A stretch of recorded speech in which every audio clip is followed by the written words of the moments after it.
So we come to the next move. It's called arm rolling in a fixed stance, or the back swinging monkey. Different things in different forms, the qigong forms. This one is, as if within the traditional forms, it's believed to help the liver, gallbladder, and pericardium. They're the meridians they're linked to with this motion. Bit of a funny motion, this one. And we're not going down that traditional path with that. Basically, we're going down the usual, the Pilates, the different or slightly unusual path of Pilates, yoga, and hypnotherapy with the breath. Okay, so a bit of a mixture of breaths in a breath synchronized motion manner, vinyasa, breath synchronized movement in Sanskrit. So basically, we're just going to go into the breathing to start off with. Spend a lot of time on the breathing. Now we'll start three forms together. The basic 8 brocades, the movements only from the 8 brocades, and also this is the next part we started. It's the 5th of the next 18 form qigong sequence I've added on. And then there's a 9 form at the end. So it's 35 moves in all. It doesn't really matter. I'll put in brackets the number 35 and what move it is. This would be, well, add the 5 to the 8 I've just done, the 8 brocades. This would be like 13th for the whole 35 moves. That doesn't matter. You can do these segmentally or in the order I put them. It doesn't matter. So let's just get straight into that breathing. Unlike the traditional qigong, unlike the traditional qigong, we're going to zip up pelvic floor and scoop out your abdominals. Do the opposite, okay, in the Pilates manner that supports the spine. Okay, so basically by zipping up pelvic floor and scooping out the abdominals, we throw on what we call the transverse abdominis, the corset muscle, the powerhouse, the girdle of strength. 3 layers deep, which is all segmentally stabilising the spine. Now, as we do that, the pelvic floor and the corset go together. You can't do one without the other. Okay, if you want to just do a little workshoppy moment on it, you just get the thumbs here from the hips and you run them round to meet each other. That's the end of the pelvic floor there, and the meeting of the corset muscle, the transverse abdominis, 3 layers deep, linking on this B-line, bikini line, belt line, whatever you want to call that. They're linking on like cling film together. So again, get this B-line here, and if you cough or sneeze, everything comes in. You can feel them both work together.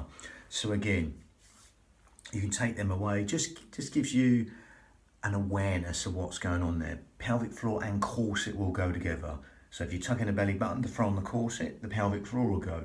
If you just fire the pelvic floor, that will throw on the corset and vice versa. But again, we segmentally go through them as we right now zip up pelvic floor, scoop out the abdominals, take your navels towards the spine, and it will naturally help your breathing go into these lower lobes of the lungs. As you follow the journey in, all the way in through the nose, and exhale through pursed lips for as long as you like, as if you're sort of blowing out a candle through pursed lips. Okay, that will naturally help this breath go in low and deep to these lower lobes of lungs, the intercostals, the ribs, anywhere but the stomach. It's what we call lateral thoracic breathing in Pilates. Okay, that will go into them lower lobes of lungs right now as you're doing that, because there's nowhere else for the breath to go apart from into these lower lobes of lungs, the intercostals, the ribs, anywhere but the stomach.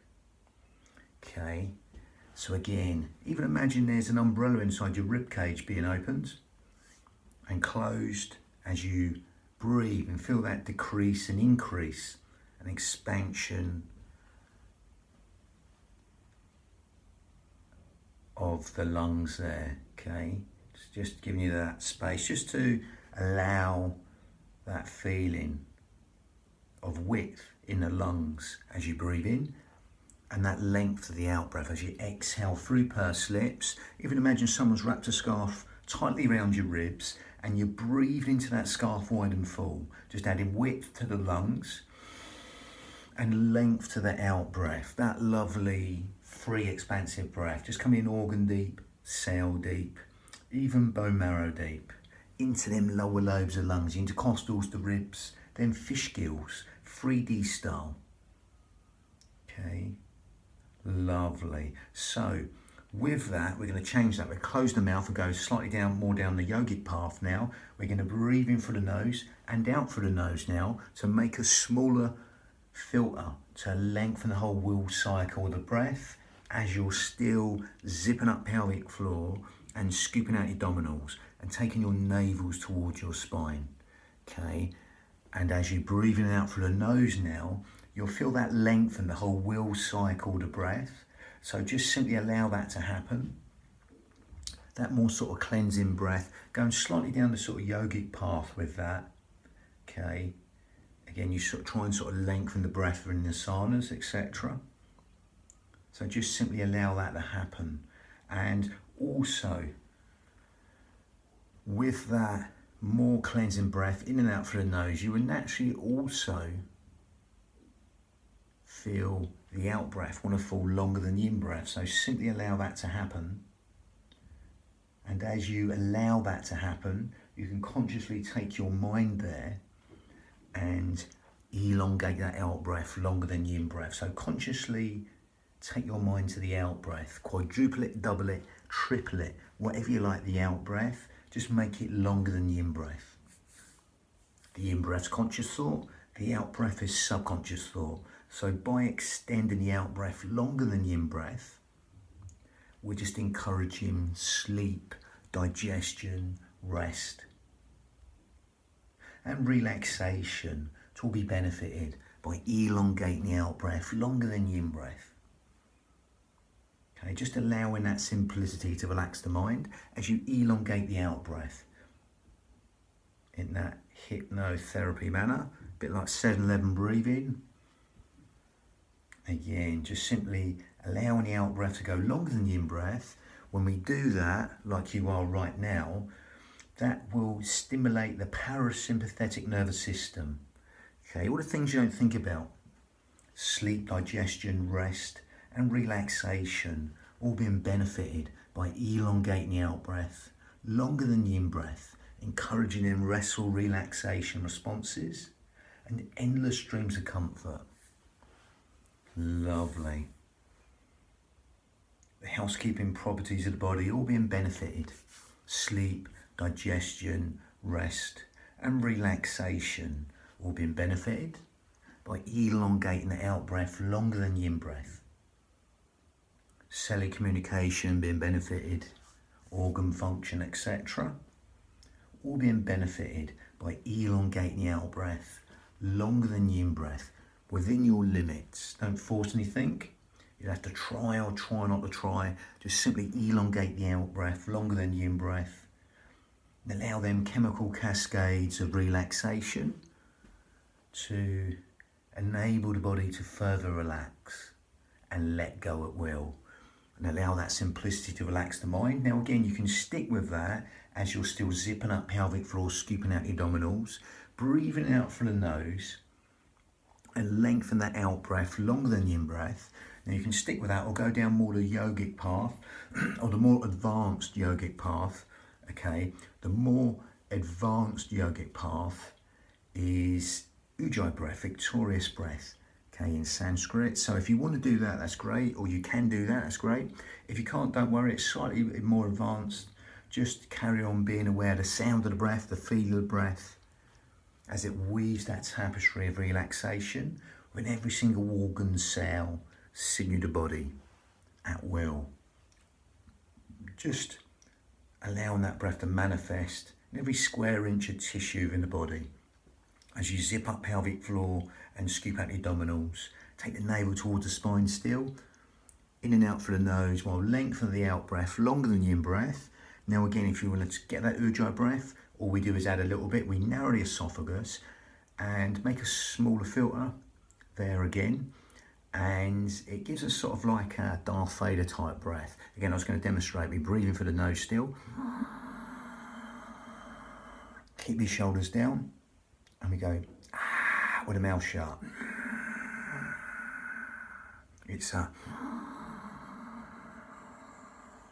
keeping them shoulders down.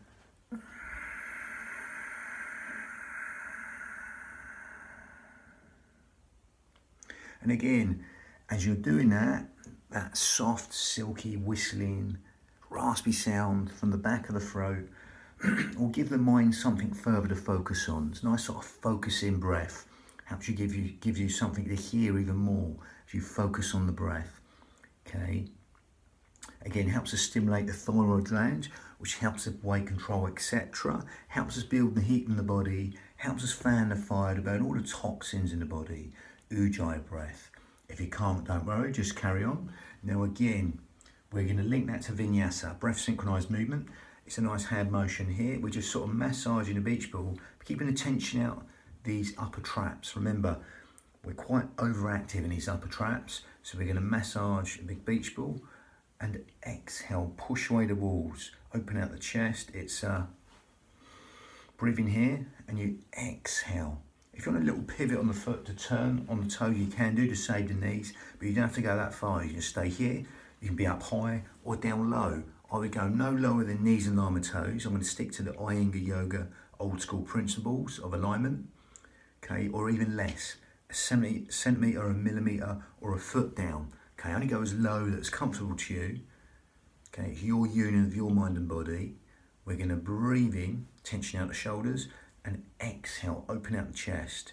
If you want to go deeper, go deeper.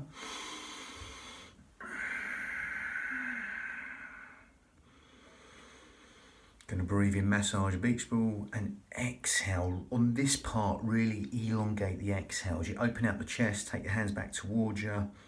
And again, I don't care what you say, you'll be opening out all the organs in the chest, the heart, the lungs, the pericardium, the heart lining will be benefited.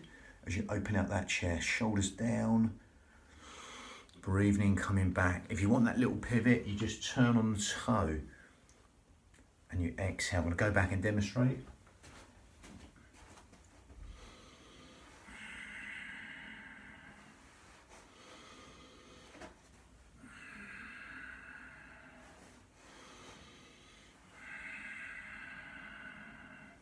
Again, but that's optional. There's many options, okay? Just make these unique to you with the speed and the tempo and the rhythm, and how low or high you go. Okay, just the hand motion here, breathing in, exhale for as long as you like. And again, as you zip up pelvic floor, scoop out your abdominals, take the navel towards the spine, lengthen up for the crown. So there's a puppet string, a hook, a brace on your head, putting your head up towards the ceiling. It's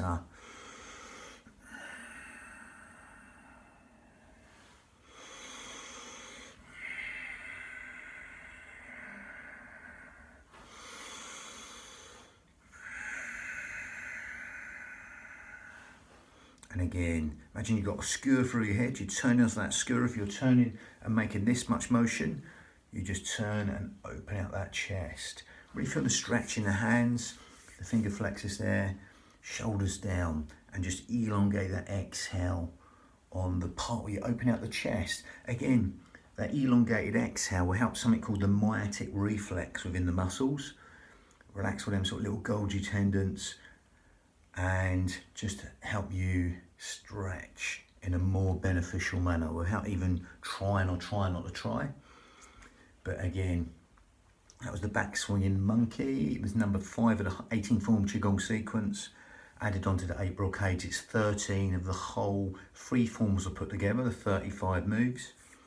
And the 6th move of the 18 form Qigong sequence is rowing the boat in the middle of the lake, a nice sort of squat motion one coming up. And that'd be number 14 and whole 35. But that was number 5, the back swinging monkey. Bang.